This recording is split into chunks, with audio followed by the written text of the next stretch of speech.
Hello guys, good morning. This is me, Sony from Ace English Club. If you want better communication and complete English solution, stay connected with the English station. So guys, आज से यानी 2 जनवरी से मैं Bihar board +2 जो 2023 में examinees हैं, जो examination देने वाले हैं, उनकी पूरी की पूरी सिलेबस, चाहे वो ग्रामर हो या लिटरेचर हो, कंप्लीट मैं इसी समय आपको इसी चैनल पे इंग्लिश स्टेशन पे कंप्लीट सॉल्यूशन देने वाला हूं। तो जो भी एग्जामिनी जो कि बेहतर मार्क्स एक्सपेक्ट करना चाहते हैं और बेहतर मार्क्स चाहते हैं कि 2022 में और 23 में आपके बोर्ड एग्जाम्स में आप अक्वायर कर सकें, ऑब्टेन कर सकें, तो stay connected with English station और आपकी पूरी सिलेबस को मैराथन तरीके से एकदम बिल्कुल बैक टू बैक बिना रुके आपकी पूरी ग्रामर की सिलेबस को 1 मंथ में कंप्लीट करने की मैं पूरी की पूरी कोशिश करूंगा और आपको बेहतर मार्क्स ऑब्टेन करने में, एक्वायर करने में आपको ये वीडियोस बहुत हेल्प करने वाले हैं। जो भी स्टूडेंट्स हैं जो कि 2023 में एग्जाम देने वाले हैं, जिनके पास वो किसी भी रीजन से वो स्टडी नहीं कर पाए या पढ़ाई नहीं कर हो पाई अच्छे से, जिनकी ग्रामर अभी वीक रह गई है, लिटरेचर लाइन बाय लाइन आपसे पूछा जाता है, लाइन एक्सप्लेनेशन पूछा जाता है लिटरेचर में, यदि कहीं से भी किसी तरह की कोई प्रॉब्लम आपको रह गई है तो ये चैनल, ये वीडियोज़ आपके लिए अमेजिंग एंड रामबाम होने वाले हैं। ओनली 1 मंथ एंड आपकी एग्जामिनेशन में आपकी 200 मार्क्स यानी कि हिंदी और इंग्लिश दोनों के सॉल्यूशंस मैं बताने वाला हूं इस चैनल पे। तो स्टे कनेक्टेड, ध्यान रखें, मैराथन चले मेरे साथ, बिना मस्ती बिना मजाक, सिर्फ काम, सिर्फ लिटरेचर, सिर्फ ग्रामर की बातें होंगी, सिर्फ मार्क्स ऑब्टेनिंग की बातें होंगी, सिर्फ एग्जाम से रिलेटेड बातें होंगी। तो स्टे कनेक्टेड, बिना प्लग झपकाए, बिना स्क्रॉल किए, बिना स्किप किए, आप बस देखते चले और बेहतर मार्क्स की एक्सपेक्टेशंस पे अपने आप को खुद के एक्सपेक्टेशन पे स्टैंड करें। तो चलते हैं बिना समय गवाए। तो स्टूडेंट्स, आज की पहली सिलेबस की आपकी पहली टॉपिक जो होगी वो होगी मॉडल्स। मॉडल्स की यूज आपके बोर्ड एग्जामिनेशन में पूछा ही जाता है और इस बार भी पूछेगा। मॉडल्स एक ऐसा मात्र चैप्टर है जो कि 1, 2, 3, 4, 5 क्वेश्चंस लेकर के आपके एग्जामिनेशन में अकेले ही आ जाता है। तो मॉडल्स सबसे पहली होती क्या चीज है? तो मॉडल्स जो है वो आपके ऑक्सिलरीज के पार्ट है। टोटल 24 ऑक्सिलरीज होते हैं आपके ग्रामर के अंदर। टोटल कितने? 24 ऑक्सिलरीज होते हैं। हमारे पास थोड़ा सा समय कम है, आपको पता है डिस्टेंस की आज 2 जनवरी है एंड आपके पास मात्र कंप्लीट 1 मंथ या 29 डेज ही कहें, क्योंकि आपकी एग्जामिनेशन की डेट आ चुकी है। आपके फरवरी में फर्स्ट वीक में ही आपकी एग्जाम्स स्टार्ट होने वाली है। तो आप ध्यान से बिना समय गवाए, बिना मस्ती किए वीडियोस को जरूर देखें और अपना मार्क्स ऑब्टेन करें। नहीं तो 24 ऑक्सिलरीज हैं आपके। Is, am, are, was, were, have, has, had, do, does, did, can, could, shall, should, will, would, may, must, might, use, need, ought, dare, ये टोटल 24 ऑक्सिलरीज हैं, जिसमें से 13 क्या होते हैं? वो मॉडल्स होते हैं। और इन मॉडल्स का इस्तेमाल यदि आपने सीख लिया तो आपके एग्जाम्स में 4-5 क्वेश्चन तो वैसे ही बन जाने हैं। तो प्लीज बिना समय गवाए हम आगे बढ़ते हैं और इन एक मॉडल्स को लाइन बाय लाइन जो है हम सीखना शुरू करते हैं। तो सबसे पहला मॉडल है हमारा कैन एंड, मैं जोड़े में आपको सिखाने वाला हूं ताकि हमारा जल्दी से फिनिश हो जाए और आपको समझ में आ जाए। तो पहला जो पेयर है कैन और कुड। कैन और कुड के बारे में हम बात करने वाले हैं। तो कैन जो है वो प्रेजेंट की एबिलिटी बताता है, क्योंकि प्रेजेंट की एबिलिटी बताता है। एकदम ध्यान से रखेंगे, स्क्रीनशॉट लेते चलेंगे, नहीं तो वीडियोस को बार बार देख करके अपना रिवीजन करेंगे। तो प्रेजेंट की एबिलिटी के लिए कैन, पास्ट की एबिलिटी के लिए आप कुड का इस्तेमाल करेंगे। पास्ट एबिलिटी के लिए ध्यान से, जैसे डिसेबिलिटी भी आप शो कर सकते हैं, नेगेटिव सेंटेंस भी बना सकता है, ये ध्यान रखना, नेगेटिव सेंटेंसेस भी बना सकता है। जैसे मैं अपना काम कर सकता हूं तो I can do this work, I can do it, मैं ये कर सकता हूं, यानी वर्तमान में क्षमता है मेरे में, मैं ये कर सकता था, मैं एग्जाम पास कर सकता था, I could pass the exam, तो ध्यान से, मैं किसी भी कारण से कोई काम ना हो सका, पास्ट में क्षमता थी मेरे में, तो कुड का इस्तेमाल करना है। वर्तमान में आप में कोई काम करने की क्षमता है तो आप कैन का इस्तेमाल करो। नेगेटिव बोलना है, तुमसे ये ना होगा, तुम नहीं कर सकते, तो you can't do that, you can't do that.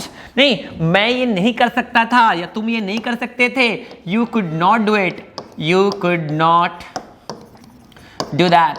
आप वो नहीं कर सकते थे। तो ध्यान से, ऐसी कोई भी काम क्षमता दर्शाना हो तो प्रेजेंट में आप कुड कैन का इस्तेमाल करो, पास्ट में कुड का इस्तेमाल करो। ध्यान से आप स्क्रीनशॉट ले सकते हो, चीजों को समझ सकते हो, बार बार वीडियोस को स्क्रॉल करें। मॉडल्स बहुत बहुत बहुत बेहतरीन चैप्टर लेकर के मैं आगे बढ़ रहा हूं आपके साथ। तो मॉडल्स की कैन और कुड की एक एक और यूजेस, ये दूसरा है। तो कैन का इस्तेमाल आप परमिशन के लिए करो, परमिशन लेने या देने के लिए, परमिशन के लिए आप करो, लेने या देने के लिए। बस ध्यान रखना है कि जूनियर्स के साथ या फ्रेंड्स के साथ आप इसका इस्तेमाल करोगे। ध्यान से, मैंने क्या बोला, कैन का इस्तेमाल आप परमिशन लेने या देने के लिए करोगे, मगर किसके साथ, जूनियर्स के साथ या फ्रेंड्स के साथ। यानी कि जो आपके उम्र का हो या आपसे छोटा हो तो परमिशन मांगना हो, ये अनुशासनहीन मॉडल माना जाता है। बड़ों के साथ इसका इस्तेमाल बिल्कुल ना करें, आप बचें नहीं। बड़ों के साथ कैन का इस्तेमाल करना अभद्र माना जाता है, अनुशासनहीनता मानी जाती है। यानी कि फ्रेंड्स से मजाक के लहजे में आप कैन का इस्तेमाल करें, कहना यूजर फोन ना दे तो छीन भी लेते हैं, लाना भाई नहीं। तो ध्यान से करते हैं क्या कि कैन का इस्तेमाल छोटों के साथ करें, सेम एज के साथ करें, बड़ों के साथ प्लीज ना करें। Can I use your phone, can I use your phone, can I use your phone, क्या मैं आपका फोन यूज कर सकता हूं। तो ध्यान से परमिशन लेना है जूनियर्स और फ्रेंड्स के साथ। कुड का इस्तेमाल भी आप परमिशन लेने के लिए करते हैं। कुड का इस्तेमाल भी, दूसरा इस्तेमाल आपको मैं बता रहा हूं, ये बहुत ही हम्बली रिक्वेस्ट करता है, request to know capability, to know capability, यानी कि किसी की क्षमता जानते हुए रिक्वेस्ट करना है। ध्यान से, मैंने क्या बोला, सामने वाला किसी सवाल को बनाने की क्षमता रखता है तब आप उससे पूछिए, नहीं मदद मांगिए। सामने वालों को भारी वजन उठाने की क्षमता रखता है तब उससे भारी वजन उठाने के लिए मदद करवाइए। अब छोटे बच्चे से आप कहेंगे कि 10 kg का वजन उठा दो यार, 25 kg का वजन उठा दो, पागलपनी है ना। तो प्लीज समझना है, क्या समझना है भाई, कि किसी व्यक्ति में किसी काम को करने की क्षमता है तभी उससे रिक्वेस्ट करने के लिए आप कुड का इस्तेमाल करो। कैसे, could you help me to lift it, क्या इसे उठाने में आप मेरी मदद करोगे। भारी वजन है भाई, सामने वाले का शरीर हट्टा कट्टा, इसलिए रिक्वेस्ट कर दिया। ध्यान से, सामने वाले की क्षमता जानते हुए ही आप कुड का इस्तेमाल करेंगे, अन्यथा ना करेंगे। कैपेबिलिटी को शो करता है ये कुड, वर्तमान में भी इसका इस्तेमाल कर सकते हैं। तो ये आपका कैन का इस्तेमाल दो तरीके से हमने कर लिया। कैन का इस्तेमाल एबिलिटी के लिए वर्तमान में, कुड का इस्तेमाल एबिलिटी के लिए पास्ट में। कैन का इस्तेमाल वर्तमान में परमिशन लेने या देने के लिए करो, और कुड का इस्तेमाल भी वर्तमान में रिक्वेस्ट करने के लिए करो। अमेजिंग। तो हमारा ये 2 हो गया खत्म। अब हम चलते हैं आगे, जल्दी जल्दी आगे बढ़ेंगे क्योंकि हमें जल्दी जल्दी समझना है, जल्दी जल्दी खत्म करना है। तो कैन और कुड क्या हो गया, खत्म। अब हम बात करेंगे किसकी, मे और माइट की। किसकी, मे और माइट की। मे का इस्तेमाल पॉजिटिव पॉसिबिलिटी के लिए करते हैं। किसका इस्तेमाल, पॉजिटिव पॉसिबिलिटी, यानी कि मौसम खराब है, बारिश होने वाली है, तो आप कह सकते हो it may rain today, it may rain today. पढ़ाई हुई है तो आप कर सकते हैं, पास कर सकते हैं, तो आप कह सकते हैं कि I may pass in the exam this year, क्योंकि इस बार अच्छी पढ़ाई हुई है। तो पॉजिटिव पॉसिबिलिटी है तब मे का इस्तेमाल करेंगे। नेगेटिव पॉसिबिलिटी के लिए आपके पास माइट है। नेगेटिव पॉसिबिलिटी यानी कि लगातार 3-4 दिनों से बारिश हो रही है, आज मौसम साफ है, फिर भी आपको लगता है थोड़ा बहुत कि लगातार चूंकि हो रही है 3-4 दिनों से, तो आज भी हो ना जाए, तो it might rain today, it might rain today. बारिश में हम फंस चुके हैं, ट्रैफिक में हम फंस चुके हैं, और आपको अब बहुत कम रहा है कि आप मीटिंग में समय पे पहुंच पाएंगे, तो आप क्या बोल दीजिए, I might attend the party, I might attend the meeting on time, यानी कि मीटिंग टाइम पर अटेंड करने की संभावना कितनी % बनती है, थोड़ा कम बनता है, क्योंकि ये नेगेटिव पॉसिबिलिटी हो गया। तो पॉजिटिव पॉसिबिलिटी के लिए मे और नेगेटिव पॉसिबिलिटी के लिए माइट का इस्तेमाल करना है अपनी जरूरत के हिसाब से। एक इस्तेमाल और देखना है। मे का इस्तेमाल परमिशन के लिए करें, मैंने बताया था जूनियर और सेम एज के लिए कैन का इस्तेमाल।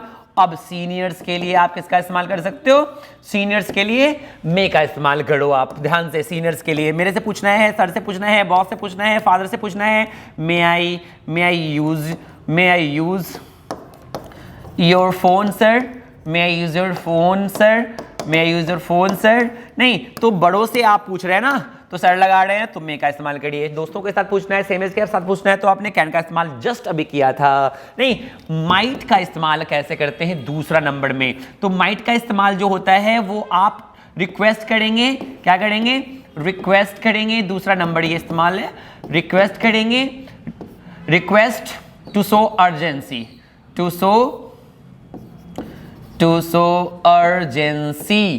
शो अर्जेंसी, यानी कि जब स्थिति आउट ऑफ कंट्रोल हो जाए, बहुत ज्यादा अर्जेंट हो जाए, तब आप परमिशन मांगने के लिए माइट का इस्तेमाल करें। ध्यान से, माइट का इस्तेमाल करना ऐसा माना जाता है कि सामने वाला तुरंत समझेगा कि आप अर्जेंट सिचुएशन में हैं। माइट का इस्तेमाल हर जगह करने की जरूरत बिल्कुल नहीं है। माइट आई लीव नाउ, क्या मैं अभी प्रस्थान करूं, अभी तुरंत जाऊं, नहीं। तो माइट मतलब अभी जाने की जरूरत बहुत ज्यादा है, अभी तुरंत मुझे क्या करना पड़ेगा, निकलना पड़ेगा। तो ध्यान रखना है, माइट का इस्तेमाल इस तरह से ही आप करेंगे। माइट बहुत ही ब्यूटीफुल सा मॉडल है, बचा के रखने की जरूरत है। हर जगह मे नहीं लगा देना है, हर जगह जो है कैन नहीं लगा देना है, हर जगह माइट नहीं लगा देना है। सबका इस्तेमाल अलग अलग है। कैन छोटे और जूनियर्स के अपने फ्रेंड्स के साथ, मे का इस्तेमाल सीनियर्स के साथ, नॉर्मल सिचुएशन में परमिशन मांगने के लिए। बट जब स्थिति बहुत ज्यादा आउट ऑफ कंट्रोल हो जाए, सभी तुरंत बाहर जाना है, सर आई माइट, तो माइट का इस्तेमाल आप करें। ठीक है, चलते हैं अब हम नेक्स्ट, हमारा अब नेक्स्ट है शैल और विल। शैल और विल का इस्तेमाल करना है। तो ये दोनों का इस्तेमाल टू शो फ्यूचरिटी करते हैं, भविष्य की बात कर बतानी हो, टू शो फ्यूचरिटी, यानी कि भविष्य की कोई भी बात बतानी हो तो आप इसका प्रयोग कर सकते हैं। क्या मैं जाऊंगा, वो आएगी, वो सोएगा, वो हंसेगा, बोलेगा, कुछ भी, कभी भी आप शैल और विल का इस्तेमाल करें। नहीं, आई शैल गो, मैं जाऊंगा। यू विल कम, तुम आओगे। यू विल कम, तुम आओगे। किसके साथ, शैल आई और वी के साथ नॉर्मल सिचुएशन में, और ये रेस्ट किसी के साथ भी इस्तेमाल हो सकता है। आई और वी के साथ शैल और किसी और के साथ आप रेस्ट का विल का इस्तेमाल करेंगे। बट ध्यान से, सर्टेन फ्यूचरिटी, इसी को थोड़ा सा डिफरेंट बना रहा हूं। सर्टेन फ्यूचरिटी यानी कि संभावना फ्यूचर की ही है, बट होने की संभावना 99% हो जाए। देखिए, आई शैल गो जो है ना, इसका मतलब यह हुआ कि मैं आऊंगा, बट आऊंगा मतलब श्योरिटी नहीं है, परसेंटेज बिल्कुल नहीं होता है इसमें, चांसेस बिल्कुल नहीं होते हैं। बट इसी को सर्टेन कर देना है तो अपोजिट कर देना है। क्या कर देना है अपोजिट में भाई, शैल का इस्तेमाल और विल का इस्तेमाल में थोड़ा सा हो जाएगा डिफरेंस। विल का इस्तेमाल आई और वी के साथ करने लगेंगे और इसका इस्तेमाल किसी भी रेस्ट के साथ करने लगेंगे। अब देखो, आई शैल गो है, मैं आऊंगा, मैं जरूर आऊंगा, तब लिखेंगे आई विल गो या आई विल कम। ठीक है, मैं जरूर जाऊंगा अब हो गया। तो टू शो सर्टेन फ्यूचरिटी हम शैल का इस्तेमाल जो है रेस्ट किसी के साथ भी कर सकते हैं, एंड विल का इस्तेमाल हम आई और वी के साथ करेंगे। यानी नॉर्मली आप क्या करेंगे कि आई और वी के साथ शैल का इस्तेमाल करेंगे और विल का इस्तेमाल रेस्ट किसी भी सब्जेक्ट के साथ करेंगे। बट सर्टेनिटी को दर्शाने के लिए, यानी फ्यूचर में सर्टेन घटनाएं जो होगी उसके लिए आप अपोजिट कर देंगे, यानी शैल का इस्तेमाल रेस्ट के साथ एंड विल का इस्तेमाल आई और वी के साथ। इस तरह से आप शैल और विल का इस्तेमाल करना यहाँ पे सीख जाते हैं। चलते हैं हम नेक्स्ट की तरफ, एंड अभी हमारे पास है वुड का इस्तेमाल हम दो अलग अलग सिचुएशंस में कर सकते हैं। तो वुड का पहला इस्तेमाल जो है वो आप करेंगे to show humble request, to show humble request, यानी किसी से बड़ी प्यार से, बड़ी आदर के साथ। वुड जो है मॉडल का सबसे अनुशासित या डिसिप्लिन मॉडल माना जाता है, मॉडल सेक्शन का सबसे अनुशासित और सबसे डिसिप्लिन मॉडल माना जाता है। तो वुड बहुत ही अच्छा रिक्वेस्ट शो करता है। Would you dance with me, would you dance with me, क्या आप मेरे साथ डांस करेंगे। Would you spare some time with me, would you have a cup of coffee, क्या आप एक ग्लास कप कॉफी लेंगे। तो वुड का इस्तेमाल आप, पहला सिचुएशन क्या है, हम्बल रिक्वेस्ट, बहुत ही आदर के साथ, बहुत ही सम्मान के साथ आप इसका इस्तेमाल करें। चलिए, वुड का दूसरा इस्तेमाल जो है इमेजिनेशन को शो करने के लिए करते हैं। जितनी भी कल्पनाएं हैं, जितनी भी इमेजिनेशन शो करनी है, कल्पनाएं हैं जो आप सोचते हैं, वो आप वुड लगा करके करें। काश में पक्षी होता तो काश को आप इफ लिखेंगे, इफ मतलब काश, इफ आई वर, किसी के साथ भी आप आई वर का इस्तेमाल करेंगे इमेजिनेशन को शो करने के लिए। काश वह डॉक्टर होता, if he were a doctor. काश मैं एक डॉक्टर होता, if I were a doctor. काश तुम एक डॉक्टर होते, if you were a doctor. नहीं, if I were a bird, काश मैं एक पक्षी होता तो क्या करता, I would fly to you. यहां पे आप वुड का इस्तेमाल करेंगे, I would fly to you, यानी कि वुड का इस्तेमाल सेकंड में, यानी कि इमेजिनेशन को शो करने के लिए। काश मैं डॉक्टर होता तो तुम्हारा फ्री में इलाज करता, if I were a doctor I would treat you in free of cost. काश तुम इंजीनियर होते तो एक पूल बनाते, if you were an engineer, if you were an engineer you would construct a bridge. तो इस तरह से आप वुड का इस्तेमाल अपनी इमेजिनेशन को शो करने के लिए कर सकते हैं। तो अभी तक हमने क्या क्या सीखा, अभी तक आपने कैन और कुड देखा, मे और माइट देखा, सेल और विल भी, आप सेल और विल का इस्तेमाल भी अब देखा, आप माइट का इस्तेमाल भी अब क्या कर चुके हैं, सीख चुके हैं। तो वेल अभी तक हम लोगों ने काम कर लिया है 7 का, और अब हम बात करेंगे किसकी, 3 आपके मॉडल सेक्शन की 3 वेरी कॉन्फिजिटिव और बहुत ज्यादा important should, must and ought to. ये मॉडल से ध्यान से सुनेंगे, देखते रहेंगे। इन तीनों का मतलब होता है चाहिए, मुझे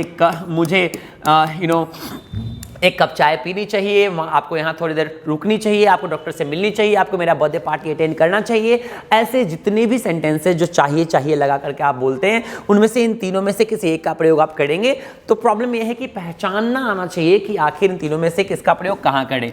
तो शुड जो है वो फॉर्मेलिटी को शो करता है। फॉर्मेलिटी का मतलब होता है ऐसा कोई काम जो करें या ना करें, ज़्यादा फर्क नहीं पड़ता, औपचारिकता, यानी औपचारिक चीजें जो होती हैं, जो करें या ना करें उससे ज्यादा फर्क नहीं पड़ता, तो उसे हम शुड लगा के बताते हैं। आवश्यकता, आवश्यकता मतलब होता है नेसेसिटी, आवश्यकता मतलब नेसेसिटी। तो जो काम करना आवश्यक हो जाए, जरूरी हो जाए, उसी को दर्शाने के लिए आप मस्ट का प्रयोग करेंगे। एंड आउट टू का इस्तेमाल जो कि बहुत लोग नहीं करते हैं, आप इसका इस्तेमाल जरूर करें। मोरलिटी को दर्शाने के लिए, यानी नैतिकता को दर्शाने के लिए। जितना भी मोरल एजुकेशन है, अच्छी अच्छी बातें सलाह देना चाहते हैं किसी को, तो आप आउट टू लगा करें। आउट टू की जगह लोग शुड का इस्तेमाल आज ज़्यादा करते हैं, ध्यान से आप बिल्कुल ना करें। मोरल एजुकेशन अलग चीज़ें होती हैं। आपको एक कप चाय पीनी चाहिए, ना पिए बच जाएगा भाई, कोई दिक्कत नहीं, तो शुड का इस्तेमाल लगाओ। you should have a cup of tea। चलिए अच्छी बात है, ना पिएंगे तो कोई दिक्कत नहीं होगी। बट किसी की तबीयत खराब है, उसको सलाह देनी है, डॉक्टर के पास मिलो जा करके भाई, तो you must consult a doctor, you must consult a doctor, यानी कि आप डॉक्टर से मिलो, जरूरी है। नहीं तो इस सिचुएशन में आप किसका इस्तेमाल करेंगे, मस्ट का इस्तेमाल करेंगे। नहीं, आपको अपनी मम्मी पापा की बात माननी चाहिए, उनकी रिस्पेक्ट करना चाहिए, तो ये नैतिक ज्ञान हो गए। You ought to respect your parents, you ought to respect your parents. आपको अपनी पेरेंट्स की क्या करनी चाहिए, रिस्पेक्ट करनी चाहिए। तो ये आउट टू वाली सिचुएशन बिल्कुल डिफरेंट होता है, ना ये फॉर्मेलिटी होती है, ना किसी के छाते पे चढ़कर आप इसको बोलते हो। नहीं, यानी कहने का मतलब है कि मम्मी पापा की बात ना मानो या ना मानो, इससे कोई फर्क नहीं पड़े, हम ऐसा भी नहीं कह सकते। और किसी को सलाह देते समय उसके छाती पे बैठ के कंठ पकड़ के कॉलर पकड़ के भी तो अपनी समझाते ना कि मम्मी पापा की बात माननी चाहिए, नहीं तो फिर ये हो जाएगा, वो हो जाएगा, ध्यान से। तो ये अलग कैटेगरी का है, ये मोरल एजुकेशन है, नैतिक ज्ञान है, सलाह है, आराम से दी जाती है। तो आप आउट टू का इस्तेमाल करें, लोग नहीं करते, आप करें। और यदि सेंटेंसेस उस तरह का बने तो आप आउट टू का इस्तेमाल जरूर करें। आई थिंक कि आपको ये तीनों क्लियर हो गया होगा। अब हम बात करते हैं यूज टू। ये भी अपने आप में एक बेहतरीन सा मॉडल है।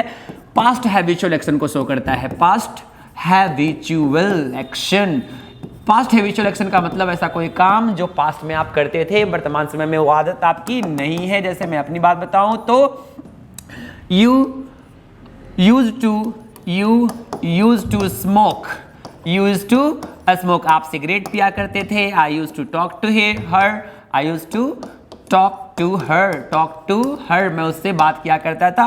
यूज टू के बाद हमेशा भी1 का इस्तेमाल आप करें नहीं। और पास्ट की कोई भी आदत को दर्शा सकते हैं। I use to talk to her, I use to go there, I use to have pani puri, C use to sing. कोई भी ऐसा काम जो पास्ट में होती थी अब नहीं होती है, तो उसे हम यूज टू का इस्तेमाल करके आप बखूबी बता सकते हैं। तो ये हो गया हमारा यूज टू बी क्लियर। तो अब हमारे पास लास्ट है need and dare. Need and dare ये अपने आप में बहुत ही बेहतरीन है। आई होप कि आपको बहुत ही क्लियरली समझ में आएगा। तो चीज़ों को ध्यान से सुनेंगे, समझते रहेंगे। नहीं, देखेंगे यहाँ पे नीड का यूज करते हैं हम जरूरत को दर्शाने के लिए, किसके लिए? जरूरत। और डेयर का यूज करते हैं हम हिम्मत को दर्शाने के लिए, किसका? हिम्मत को दर्शाने के लिए। तो आपको बोलना है I need to buy a car, I need to buy a car, I need to buy a car. आप ऐसा बोले।